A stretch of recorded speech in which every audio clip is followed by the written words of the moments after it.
دن جاہریت بڑھتی جا رہی ہے، ہر دن جاہریت. اب میں نے کہا نا پہلے یو پی میں جو جونپور میں جو تعزیت توڑے گئے، اب دیکھیں نا وہی قائدین آپ کے، اگر مجھے موقع اگر مل جائے تو میں آپ کو دکھا دوں ابھی یہاں پر وہ کلپ، جو قائد ہیں آپ کے عزیز قائد جو ہے جنہوں نے اپنا سٹیٹمنٹ دیا ہے اس کے اوپر، اگر مجھے مل جائے وہ ابھی، تو میں آپ کو ابھی اسی کو لائیو میں آپ کو سناتا ہوں، تو آپ کو پتہ چل جائے گا کہ کیا ذلت کا سفر آپ نے کیا ہے ان 74 سالوں کے اندر. اگر شاید مجھے توفیق ہو اور وہ فائل مل جائے جو ابھی کچھ پہلے نشر ہوئی ہے کچھ دیر، لیکن میں چاہ رہا ہوں یہاں سے طرح کی کلیئر آپ کو سامنے آ جائے. اگر میں موبائل سے چلاؤں اس کو تو شاید صحیح نہ آئے.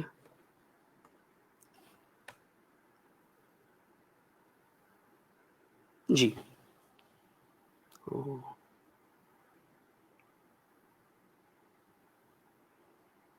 پرائیویٹ ہے یہ، لیکن چلے میں آپ کو موبائل سے چلا کر کے دکھا دوں تاکہ آپ کو وہ آواز کم از کم آ جائے گی یہاں سے شاید.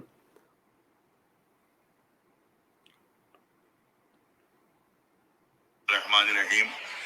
میں سید کلوے جواد لکھنؤ سے بول رہا ہوں، اور مجھے یہ خبریں مل رہی ہیں کہ پولیس بہت زیادہ بدتمیزیاں کر رہی ہے، بہت زیادہ زیادتیاں کر رہی ہے. شاہگنج میں کوئی بھاری علاقہ ہے، کہاں وہاں کے گھر میں گھس کر انہوں نے تازیوں کو پھاڑا ہے، تازیوں سے بدمزی کی ہے، اور وہ کہتے ہیں کہ ہمارے پاس گائیڈ لائن نہیں ہے، ہمارے پاس کوئی اجازت نہیں ہے. اور ہم لوگ اپنی شبستی جو سے کہتے کہتے تھک گئے کہ گائیڈ لائن جاری کرو، لیکن وہ شخص جو ہے وہ گائیڈ لائن جاری نہیں کر رہا ہے، اپنی ضد پہ اڑا ہوا ہے. وہ زیادہ میں اعلان کرتے ہیں کل سے مجلس آپ کی نہیں پڑھیں گے، کل سے مجلس اگر گائیڈ لائن جاری نہیں ہوتی کل سے مجلس بند ہے، ہم مجلس نہیں پڑھیں گے، کیونکہ یہ ہمارے ساتھ بہت زیادہ بدتمیزی کی جا رہی ہے، بہت زیادہ زیادتی کی جا رہی ہے. اور آپ وہاں یہاں کے اوپر مہاتما بدھ کے مجسمے کے ساتھ کچھ مسلمانوں نے زیادتی کری تھی، آج تک وہ بند ہے، وہ آج تک ان کے خلاف مقدمے چل رہے ہیں اور ہمارے تعزیے پھاڑے جا رہے ہیں اور اس کی کوئی کارروائی نہیں ہو رہی ہے اور کوئی گائیڈ لائن جاری نہیں کی جا رہی ہے. صرف ہمارے ساتھ ضد اور ہردرمی سے کام لیا جا رہا ہے، جبکہ شیعہ جو ہے ہمیشہ انہوں نے ساتھ دیا ہے، لیکن اس کے ساتھ بھی ہمارے ساتھ دھوکہ ہو رہا ہے، ہمارے ساتھ بدتمیزیاں ہو رہی ہیں اور ہمارے ساتھ جو ہے وہ مس بہیو کیا جا رہا ہے. لہذا ہم اعلان کرتے ہیں کہ ہم کل سے مجلس فرباب کی نہیں پڑھیں گے اگر گائیڈ لائن جاری نہیں کی گئی. یہ سن لے گورنمنٹ، اچھی طرح سے سن لے. ہمیں ان کی کوئی بھی ذرا سے بھی ان سے ڈر اور جھجک نہیں ہے، صرف ہم چاہتے ہیں کہ ہم قانون کی پابندی کریں، کرونا کی پابندی کریں. گھر کے اندر تازیہ رکھنے سے کرونا کون سا ٹوٹ رہا ہے، کون سے یہاں گول دروازے پہ جا کر دیکھ لو کہ کون سی ایسی چیز ہے جو وہاں پر بینر نہ لگا ہو. ہر دھرم کا بینر وہاں لگایا جاتا ہے، پھر ہمارے پابندی لگا دی جاتی ہے. چھوٹی سی قوم کے اوپر زیادتی کی جاتی ہے. ہم مینارٹی ہیں، ہم کو کچلا جا رہا ہے، ہمیں دبایا جا رہا ہے. ہمیں سپا کے زمانے میں کچلا گیا، ہمیں بی ایس پی کے زمانے میں کچلا گیا، ہمیں کانگریس کے زمانے میں کچلا گیا، اسی طرح سے بی جے پی کے زمانے میں کچلا جا رہا ہے، دبایا جا رہا ہے. اور قوم والے ہمارے ناراض ہیں کہ بھائی کیوں گائیڈ لائن جاری ہوتی ہے. لہٰذا ہم بائیکاٹ کا اعلان کرتے ہیں مجلسوں کو. مجلس ہماری کل سے ہم نہیں پڑھیں گے، جس کا اور چاہے پڑھے نہ پڑھے، کہ ہماری مجلس کل سے نہیں ہوگی اگر گائیڈ لائن ضروری طرف سے جاری نہیں ہوگی. آپ لوگ سب سن لیں کہ ہماری طرف سے اعلان ہے اور ہم سختی سے بی جے پی کی مذمت کرتے ہیں. انہیں بہت زیادتی ہمارے ساتھ کی ہے. الرحمن الرحیم. اب آپ نے سنا کون ہے یہ وہی شخصیتیں ہیں جنہوں نے ووٹ مانگے بی جے پی کے لیے، جنہوں نے ٹی وی پر آ کر کے اپنے لائیو انٹرویو میں، لائیو پروگرام میں کہا کہ میں نے مودی اور یوگی کے میں خیر کے سوا کچھ نہیں دیکھا. تو ابھی آپ کیوں مذمت کر رہے ہیں؟ پھر دیکھ لیا آپ نے کیا ہوا. یہی ذلت ہے. یہ وہی شخصیتیں ہیں جنہوں نے شیخ زکزکی کو رسوا کر کے بھارت سے واپس بھیجا، صرف مودی کے امر کے اوپر، امت شاہ کے امر کے اوپر، اسرائیل کے کہنے پر. آج اتنی رسوائی ہے تمہاری کہ تمہارا ایک تعزیہ تک کے نہ صرف نکالنے نہیں دیتے، گھر کے اندر عزاداری کی اجازت نہیں ہے. یہ خود کہہ رہے ہیں گھر کے اندر. جب آپ دعا کیے، انہوں نے راجناتھ کے ساتھ دعا کی ہے بی جے پی کی کامیابی کے لیے. یہ قائدین ہیں آپ کے، یہ آپ کو عزت کے راستے پر لے چلیں گے. یہ آپ کو امام حسین کے راستے پر، اب سنا آپ نے کیا کریں گے ہم اگر آپ نے ہمیں اجازت نہیں دی تو ہم اپنی مجلس سے پڑھنا بند، تو یہی تو وہ چاہتے. یہ کون سا آپ نے سلوشن نکالا ہے کہ اگر وہ چاہتے روکنا مجلسیں، وہ مجلسیں روکنا چاہتے ہیں، ہم کہہ رہے ہیں کہ ٹھیک ہے اگر آپ روکنا چاہتے ہیں، زور سے ماریں گے ہمیں، پیٹیں گے تو ہم روک دیں گے.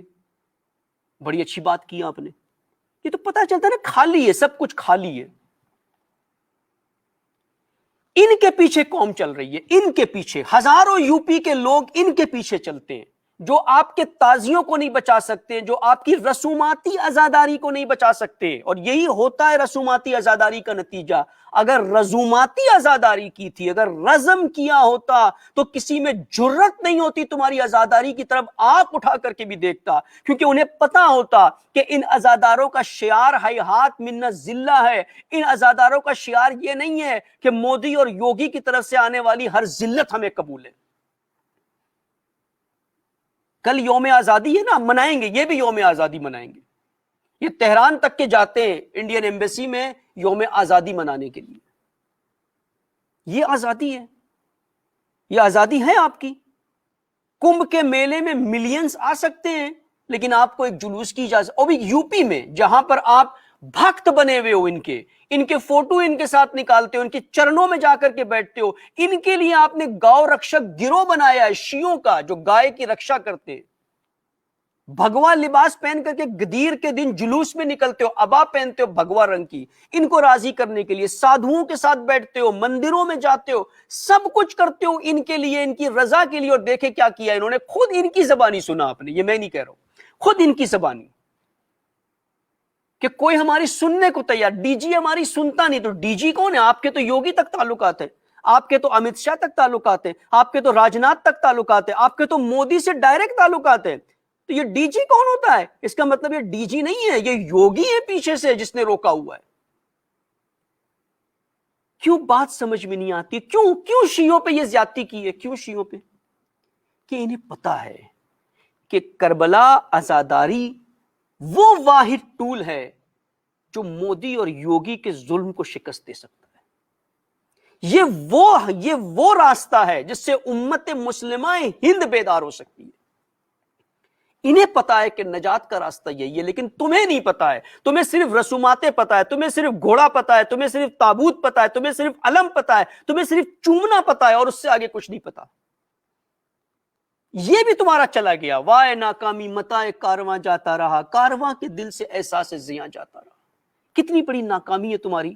جس چیز کے لیے تم لڑتے رہے، جس چیز کے تم نے اپنی شیعت کے اندر تفرقہ کیا، جس چیز کے لیے، جن رسومات کے لیے تم نے مقام معظم رہبری کو لعنتیں کی، تم نے انقلاب اسلامی پہ لعنتیں کی، تم نے انقلابی علماء پہ لعنتیں کی، آج تمہارے ہاتھوں سے وہ بھی چلا گیا. اور یہی اللہ کا سنن ہے، اللہ کا اصول ہے کہ تم جس کے ہاتھوں بکتے ہو، جس کو راضی کرنا چاہتے ہو، اسی کے ہاتھوں خدا تمہیں ذلیل کرتا ہے. اور کر دیا ہے خدا نے تمہیں ذلیل. یہ میں نے اس وقت کہا تھا کہ شیخ زکزکی کے ساتھ، اس مجاہد کے ساتھ جو تم نے کیا ہے ہندی شیعوں نے، تمہارا کچھ نہیں بچے گا. جو تم نے کیا زیادتی. اور آج اب وقت، شیخ زکزکی اسی سال قبل از محرم آزاد ہو گئے ہیں، اور تم دیکھو غلام سے غلام تر، پست سے پست ہوتے گئے. کیا خوب ہوتا کہ اس مجاہد سے درس جہاد لے لیا ہوتا. کیا خوب ہوتا اس مجاہد سے درس مبارزہ لے لیا ہوتا. کیا خوب ہوتا اس مجاہد سے اپنے دور میں حسین ابن علی کے راستے پر چلنے کا راستہ لے لیا ہوتا. کیا خوب ہوتا اگر یہ کام کیا ہوتا، نہ کہ بکے ہوئے لوگوں کو بلا کر کے اس شخص کو اس حالت میں باہر نکالا کہ جو کہہ کر کے گیا کہ مجھے عزت کا راستہ چاہیے، ان لوگوں نے مجھے ذلیل کر دیا. یہ کم نہیں ہے ستم. اللہ تعالیٰ عزیز ہے. خدا کی ذات کو قبول نہیں ہے کہ کوئی اس کے محبوب بندوں کو، اس کے مجاہدین کو کوئی رسوا کرے. خدا سختی سے قرآن میں بات کرتا ہے کہ ان شہداء کو مردہ تک کے نہ کہنا، یہ زندہ ہے، زندہ. اور تم نے ایک شہید زندہ کو رسوا کیا تھا، اور آج تم قوم کے آگے رسوا ہو. یہ ویڈیو جو تم نے بنایا ہے نا، یہ خود تمہاری احمقانہ وہ حرکت ہے جس سے تم ذلیل اور رسوا ہو گئے ہو آج قوم کے سامنے. قائد ملت بنتے تھے، آج قائد ذلت بن کر کے سامنے آئے ہو. یہ تم نے کیا ہے. عزیز من، راستہ صرف یہی ہے جو قرآن نے بتایا ہے۔ کیا راستہ ہے قرآن نے جو بتایا؟ حضرت موسیٰ سے قرآن میں اللہ سبحانہ وتعالیٰ کہتا ہے، جب موسیٰ نے کہا اپنی قوم سے، میرے لوگوں، وَقَالُوا مُوسَىٰ يَا قَوْمِ إِن كُنتُمْ آمَنْتُمْ بِاللَّهِ فَعَلَيْهِ تَوَكَّلُوا إِن كُنتُمْ مُسْلِمِينَ، اگر تم اللہ پہ توکل رکھتے ہو تو اللہ پہ توکل رکھو اگر مسلمین ہو تو لوگوں نے کہا جی